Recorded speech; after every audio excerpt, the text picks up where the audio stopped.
Hello everyone, welcome to our YouTube channel only UP triple SC. कैसे हैं आप लोग? आई होप आप लोग बहुत अच्छे होंगे। तो चलिए शुरू करते हैं आज का लेक्चर। और लेक्चर को शुरू करने से पहले आपसे रिक्वेस्ट है, अगर आपने चैनल को सब्सक्राइब नहीं किया है तो प्लीज़ कर लीजिएगा और नोटिफिकेशन बेल भी हिट कर दीजिएगा, जिससे कि आने वाली वीडियो के नोटिफिकेशन आपको टाइम पर मिल पाएँ। तो चलिए शुरू करते हैं आज का लेक्चर। फर्स्ट क्वेश्चन है, सूची 1 को सूची 2 से सुमेलित कीजिए तथा नीचे दिए गए कोट से सही उत्तर चुनिए।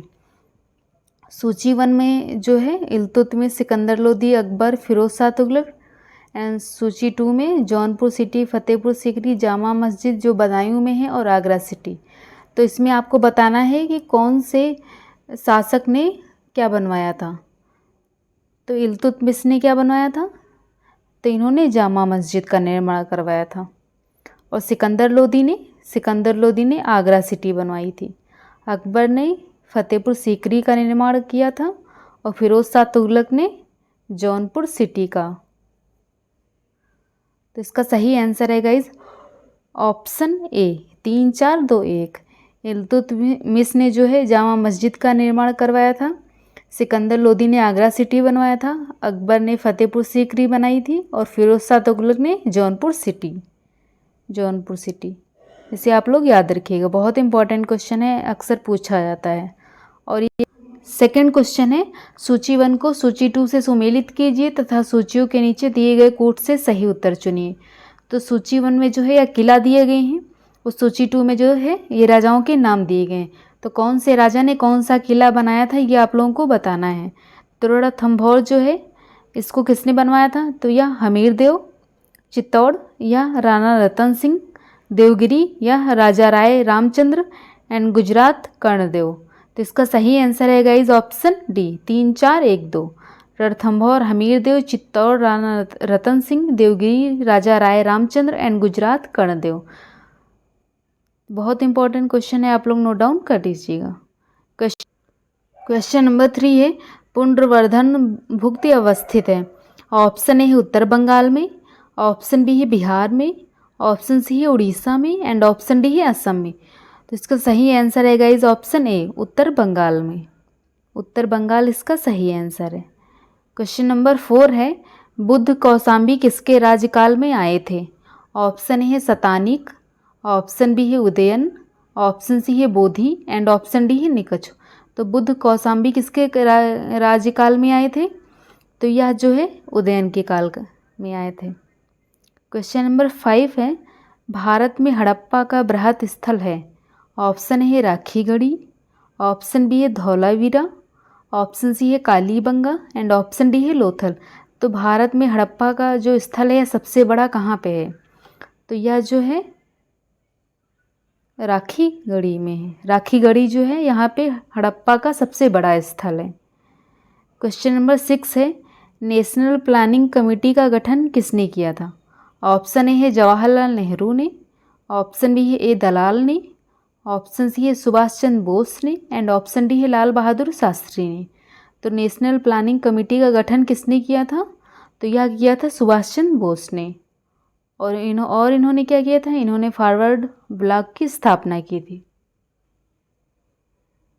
क्वेश्चन नंबर 7 है, निम्न में से किसने महात्मा गांधी को आदेशित किया था कि वह भारत में प्रथम वर्ष खुले कान पर मुंह बंद कर व्यतीत करें? मतलब किसने कहा था कि महात्मा गांधी को आदेश दिया था कि वह पहले वर्ष जो है या खुले कान पर मुंह बंद कर व्यतीत करें? ऑप्शन है दादा भाई नौरोजी, ऑप्शन बी है बाल गंगाधर तिलक, ऑप्शन सी है Firoz Shah, and option D है गोपाल कृष्ण गोखले। तो इसका सही आंसर है guys option D, Gopal Krishna Gokhale. और महात्मा गांधी के ये गुरु भी थे, गोपाल कृष्ण गोखले। इसे भी आप लोग याद रखिएगा, ये गुरु थे महात्मा गांधी के। इसे भी आप लोग नोट डाउन कर लीजिएगा, पूछा जाता है अक्सर कि महात्मा गांधी के गुरु का क्या नाम था? तो यह थे गोपाल कृष्ण गोखले। क्वेश्चन नंबर 8 है, ब्रिटिश पत्रकार H.W. नेविंसन जुड़े थे। ऑप्शन ए है असहयोग आंदोलन से, ऑप्शन बी है सविनय अवज्ञा आंदोलन से, ऑप्शन सी है स्वदेशी आंदोलन से, एंड ऑप्शन डी है भारत छोड़ो आंदोलन से। तो ब्रिटिश पत्रकार H.W. नेविंसन कौन से आंदोलन से जुड़े थे? तो यह जो है स्वदेशी आंदोलन से जुड़े थे। क्वेश्चन नंबर 9 है, निम्नलिखित में से कौन एक 19वीं सदी के पूर्वार्ध में उभरे यंग बंगाल आंदोलन के पीछे प्रेरणा था? ऑप्शन ए है राजा राममोहन राय, ऑप्शन बी है Michael Madhusudan Dutt, option C है Radhakant Dev and option D है हेनरी विवियन डिरोजियो।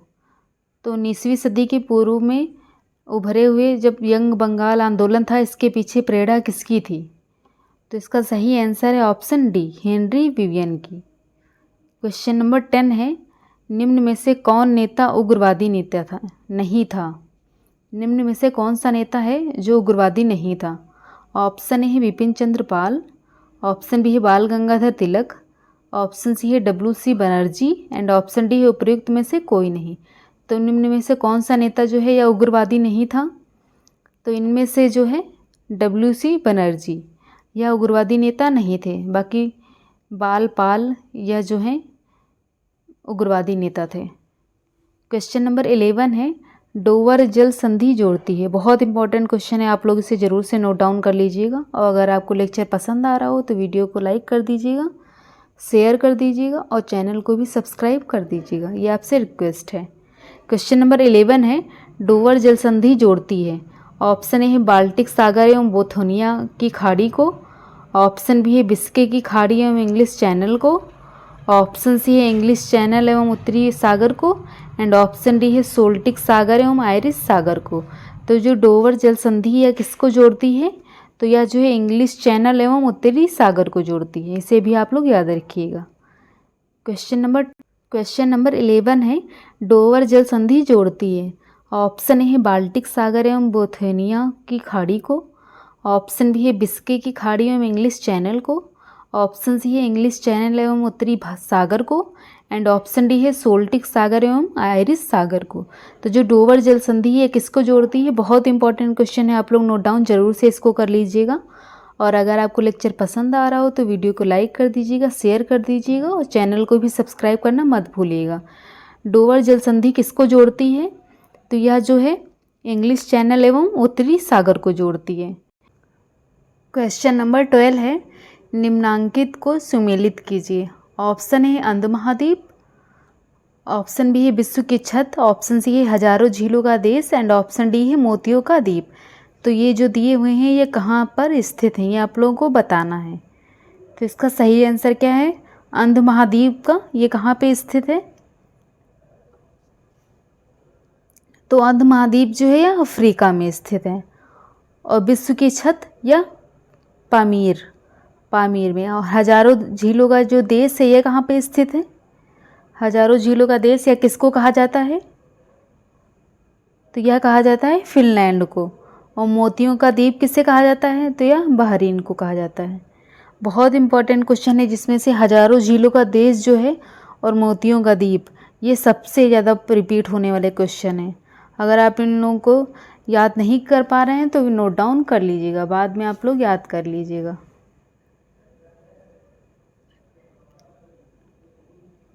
तो इसका सही आंसर है ऑप्शन बी, 3 4 1 2। अंध महाद्वीप जो है अफ्रीका में स्थित है। विश्व की छत जो है इसे पामीर को कहा जाता है।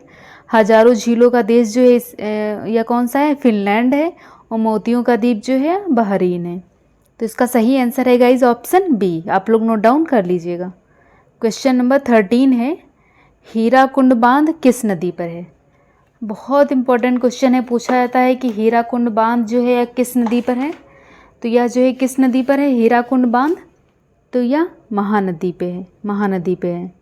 और यह दुनिया का सबसे लंबा बांध है, दुनिया का सबसे लंबा बांध है। और ये लंबाई इसकी कितनी है? तो यह 5 किलोमीटर है।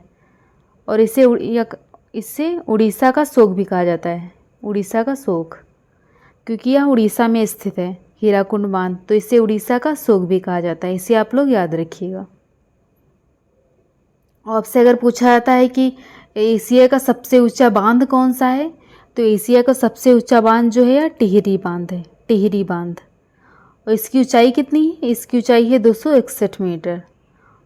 तो इसे भी आप लोग याद रखिएगा। अगर पूछा जाता है सबसे लंबा बांध कौन सा है, तो यह है हीराकुंड बांध, जो कि उड़ीसा में स्थित है महानदी पर। इसकी लंबाई कितनी है, 5 किलोमीटर है। और टिहरी बांध जो है एशिया का सबसे ऊंचा बांध है, इसकी ऊंचाई 261 मीटर है। इसे भी आप लोग नोट डाउन कर लीजिएगा, बहुत इंपॉर्टेंट पॉइंट्स हैं, आप लोग ज़रूर से लिख लीजिएगा। क्वेश्चन नंबर 14 है, निम्नलिखित कथनों पर विचार कीजिए। ऑप्शन ए है अरावली मरुस्थल के पूर्ववर्ती विस्तार को रोकता है। ऑप्शन बी है राजस्थान की सभी नदियों का उद्गम अरावली से है। ऑप्शन सी है राजस्थान में वर्षा का वितरण प्रारूप अरावली से प्रभावित नहीं होता है। एंड ऑप्शन डी है अरावली प्रदेश धात्विक खनिजों से समृद्ध है, खनिजों में समृद्ध है। तो इसमें सही आंसर क्या है? ऑप्शन है A B C, option B है B C D, option C है केवल C D and option D है केवल ए डी। तो इसका सही आंसर है गाइज ऑप्शन डी, केवल ए डी, केवल ए डी। अरावली जो मरुस्थल है वो पूर्ववर्ती विस्तार को रोकता है और अरावली प्रदेश धात्विक खनिजों से समृद्ध है।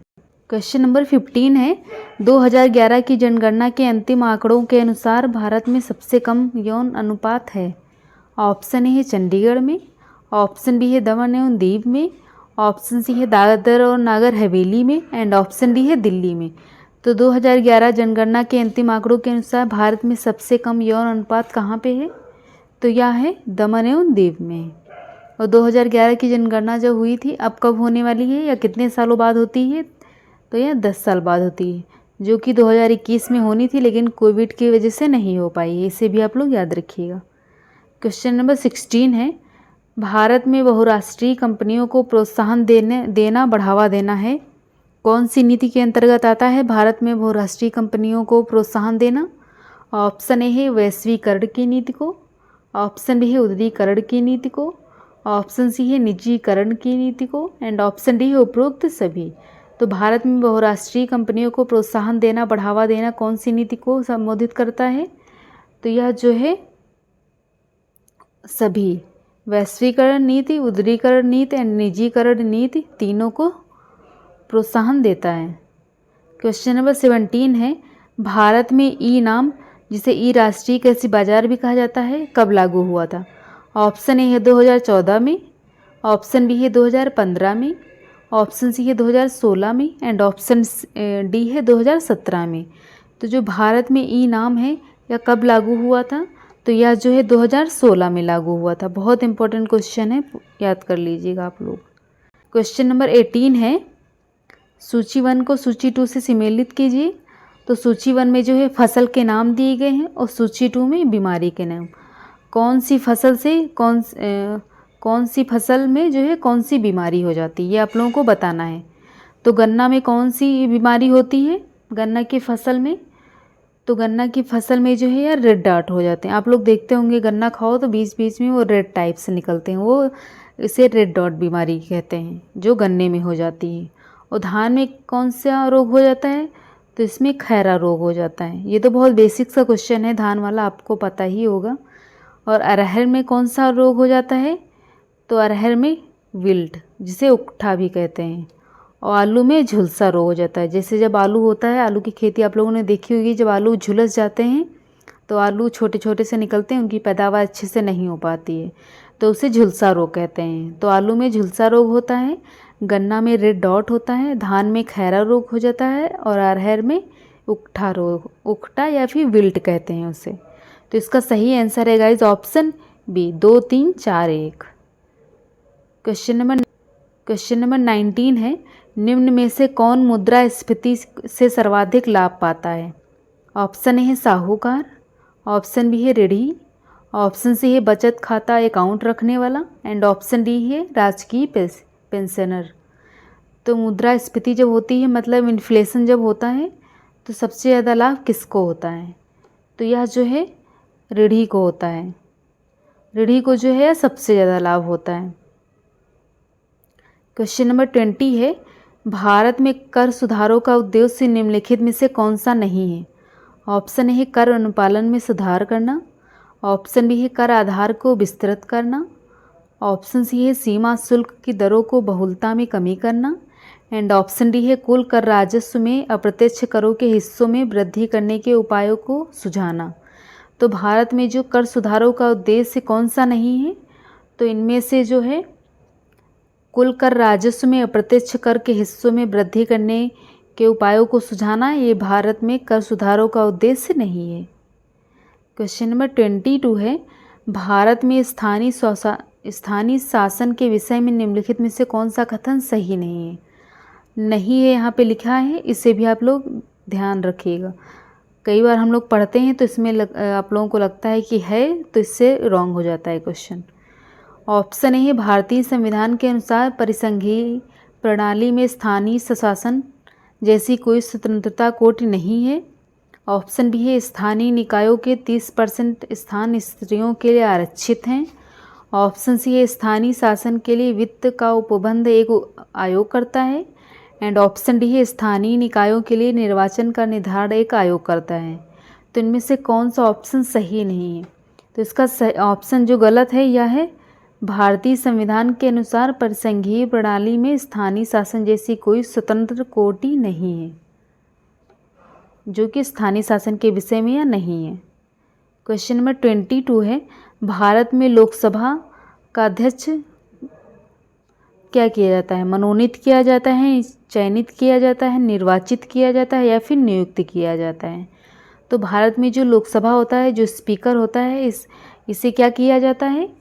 तो इसे चयनित किया जाता है। क्वेश्चन नंबर 23 है, संघात्मक शासन व्यवस्था का विशेषज्ञ किसे माना जाता है? ऑप्शन ए है CF स्ट्रॉन्ग को, ऑप्शन बी है H फाइनर को, ऑप्शन सी है KC वेयर को, एंड ऑप्शन डी है AH ब्रिज को। तो संघात्मक शासन व्यवस्था का विशेषज्ञ किसे माना जाता है? तो यह जो है KC हेयर को माना जाता है। इंपॉर्टेंट क्वेश्चन है, आप लोग नोट डाउन कर लीजिएगा। और अगर आपको लेक्चर पसंद आ रहा हो तो वीडियो को लाइक कर दीजिएगा, शेयर कर दीजिएगा और चैनल को भी सब्सक्राइब कर दीजिएगा। क्वेश्चन नंबर 24 है, भारतीय संविधान मान्यता देता है? ऑप्शन है केवल धार्मिक अल्पसंख्यकों को, ऑप्शन बी है केवल भाषाई अल्पसंख्यकों को, ऑप्शन सी है धार्मिक और भाषाई अल्पसंख्यकों को, एंड ऑप्शन डी है धार्मिक, भाषाई और निर्जातीय अल्पसंख्यकों को। तो भारतीय संविधान मान्यता किसको देता है? तो यह जो है धार्मिक और भाषाई अल्पसंख्यकों को भारतीय संविधान मान्यता देता है। क्वेश्चन नंबर 25 है, भारत के संदर्भ में निम्न में से कौन धर्मनिरपेक्ष शब्द का सही भाव व्यक्त करता है? धर्मनिरपेक्ष शब्द का अर्थ क्या है, मतलब इसका भाव क्या है? ऑप्शन है भारत में अनेक धर्म हैं, ऑप्शन बी है भारतीयों को धार्मिक स्वतंत्रता प्राप्त है, ऑप्शन सी है धर्मानुपालन व्यक्ति की इच्छा पर निर्भर करता है, एंड ऑप्शन डी है भारत में राज्य का कोई धर्म नहीं है। तो धर्मनिरपेक्ष का सही भाव क्या है? तो इसका सही भाव है ऑप्शन डी, भारत में राज्य का कोई धर्म नहीं है। मतलब कि भारत में राज्य का कोई धर्म नहीं है, भारत धर्म के मतलब सभी धर्मों को माना जाता है भारत में।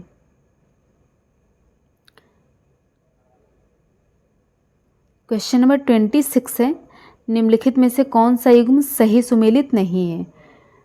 इसमें जो है ये विटामिन्स दी हुई हैं और ये रोग दिए हुए हैं, तो इसमें आपको बताना है कौन सी विटामिन से कौन सा रोग हो जाता है।